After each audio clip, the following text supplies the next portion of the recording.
When you picture the Rat Pack, what do you see? Tuxedos, cocktails, and the incandescent glow of a Las Vegas marquee. You can probably hear the easy laughter of Frank Sinatra, Dean Martin, and Sammy Davis Jr., their voices echoing through the Sands Hotel. They were the kings of cool, the undisputed titans of Vegas. But that iconic image, the one cemented in history, is only half the story. Because the Rat Pack wasn't their idea. The real story begins years earlier, not on a glittering stage, but behind the closed doors of a private home. It started with a different Hollywood legend, a secret society of A-listers, and an off-the-cuff insult that would accidentally create one of the most famous friend groups in history. This is the untold story of the real first Rat Pack. Forget Sinatra. The original leader of the Rat Pack was Humphrey Bogart, and the group's founding wasn't in some smoke-filled casino boardroom. It was an impromptu, bourbon-fueled hangout in his living room that got so out of hand, his wife coined a name that was never supposed to stick: the Kingdom of Holmby Hills.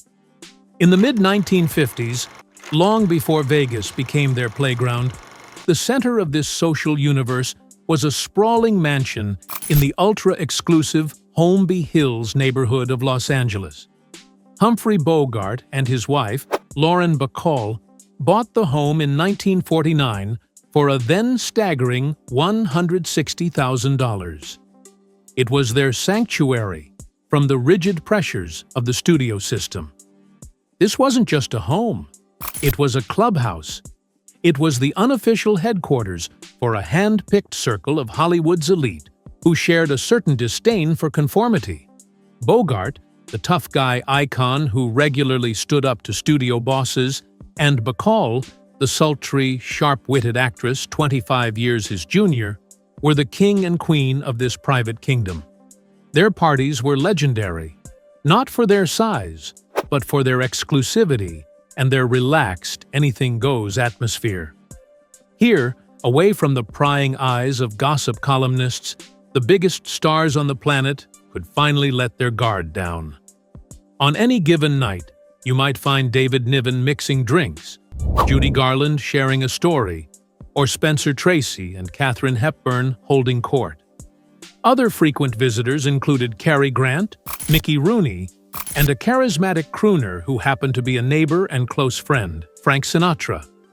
The Bogart-Bacall house was designed for comfort, not for show. It was a place where you could kick off your shoes and just be yourself. The gatherings were defined by late nights, endless conversation, and a steady flow of bourbon.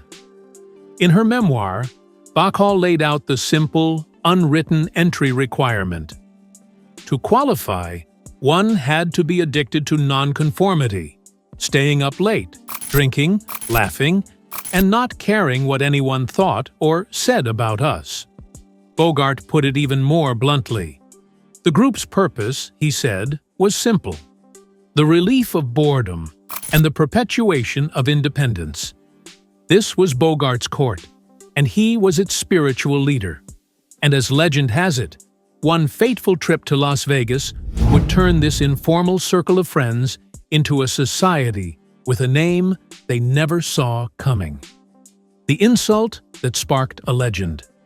The story of how the group was christened has become a Hollywood legend.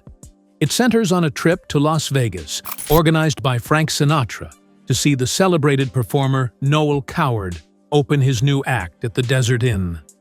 The entourage included Bogart, Bacall, and other friends from their inner circle, like songwriter Jimmy Van Heusen and agent Swifty Lazar. For several days, they partied. They drank, they gambled, and they caroused with the kind of reckless abandon only Golden Age movie stars could pull off. At the end of the marathon bender, the crew stumbled back, looking worn, rumpled, and thoroughly spent. Lauren Bacall, surveying the disheveled scene of her husband and their famous friends, reportedly shook her head. With the dry wit that made her a star, she looked at the exhausted, hungover group and delivered a line for the ages.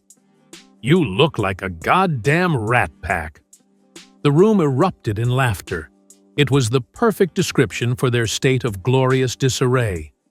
It was an insult, but an affectionate one, and it captured the rebellious, anti-establishment spirit they all shared. The name stuck. The joke that began in a Vegas hotel soon became their official, albeit playful, identity. The Holmby Hills Rat Pack was born. The rules of the Rat Pack. Back in Los Angeles, what started as a joke quickly evolved into a satirical institution. The group playfully assigned official-sounding titles to its core members. Frank Sinatra, the group's social director, was named Pack Master. Judy Garland was appointed first vice president, and Lauren Bacall, the woman who'd coined the name, was naturally made the den mother. Bogart's role was fittingly designated as the Rat, in charge of public relations. Though Sinatra was the pack master, there was no question who was truly in charge. It was Bogart's house, his booze, and his philosophy. He was the group's undisputed leader. They even adopted a motto that perfectly encapsulated their code of loyalty: never rat on a rat. This was not a performing group. This was a private social club, what one historian called a legendary 1950s living room drinking society. Their antics were personal, and their gatherings were kept out of public view. It was a circle built on friendship, loyalty, and a shared desire to live life on their own terms, far from the carefully curated images they projected on screen. It was a secret society of the world's most famous people, and for a few short years, Humphrey Bogart was its president. The king is dead. Long live the king. The reign of the Holmby Hills Rat Pack was brilliant but brief. In January 1957, Humphrey Bogart died of cancer at the age of 57. He passed away in the very house that had been the heart of their social world. With the death of its leader, the original Rat Pack dissolved. The unique spirit of that exclusive club largely went with him. But the name and the idea did not die. In the wake of Bogart's death, the title of leader naturally passed to the man who had been the original packmaster, Frank Sinatra. For a time, Sinatra and Lauren Bacall grew very close, a relationship that sparked sensational headlines and rumors of an engagement. Rumors Sinatra quickly shut down. Sinatra, however, had a different vision for the group. Bogart's club was a private escape from the business of Hollywood. Sinatra's new version would embrace it. He began to assemble his own crew, a posse of performers he admired and trusted. There was Dean Martin, the impossibly charming singer with a gift for comedy. There was Sammy Davis Jr., a true triple-threat entertainer who could sing, dance, and act circles around almost anyone. And rounding out the core five were the English actor Peter Lawford and the deadpan comedian Joey Bishop. This new group started to coalesce around shared projects. In 1958, Sinatra, Martin, and an associate member, Shirley MacLaine, all starred in the film Some Came Running. The camaraderie they built on that set, filled with nightly parties, became the foundation for what was to come. The summit at the Sands. This new Rat Pack wasn't a secret. It was a spectacle. Their headquarters wasn't a private home, but the Copa Room at the Sands Hotel and Casino in Las Vegas. While filming the iconic heist film Ocean's 11 in 1960, the group established a legendary routine: film all day and perform on stage at the Sands all night. These weren't just concerts, they were events, billed simply as the Summit. Marquees would tease the lineup. Tonight, Dean Martin, maybe Frank, maybe Sammy. Audiences flocked to the Copa Room, filling it to standing room only capacity, hoping to witness the spontaneous magic. On stage, they were electric. Dressed in tuxedos, they sang, they joked, and they traded good-natured insults, all while smoking and drinking.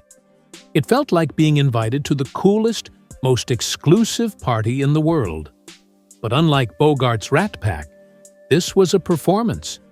It was a carefully crafted show that projected an image of effortless, cool, and boozy masculine charm. It was an act, but one they inhabited so perfectly that it became their reality. Ironically, Sinatra himself reportedly hated the Rat Pack name, calling it that stupid phrase. He preferred the Clan or the Summit. But the press had resurrected the name Lauren Bacall had created, and this time it was here to stay. It was no longer the Holmby Hills Rat Pack, a private club for friends. It was now simply the Rat Pack, a public brand, an entertainment powerhouse that helped define an entire era of Las Vegas glamour. So, what do you think? Did you know the secret origin of the Rat Pack?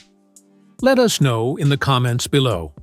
And if you enjoy digging into the secret histories of Hollywood, make sure to hit that like button and subscribe for more stories from the Golden Age.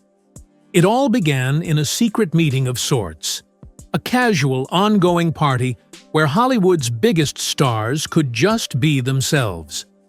It was founded by Humphrey Bogart, Hollywood's original tough guy, and named by his wife, Lauren Bacall, in a moment of exasperated affection. From that private living room club, a legend was born, later transformed by Frank Sinatra from a secret society into a global phenomenon. The names and faces changed, but that spirit of nonconformity and loyalty that Bogart fostered in his home remained. The Rat Pack became the definition of cool for generations, all because one night, a group of friends looked a little worse for wear. Here's looking at you, kids.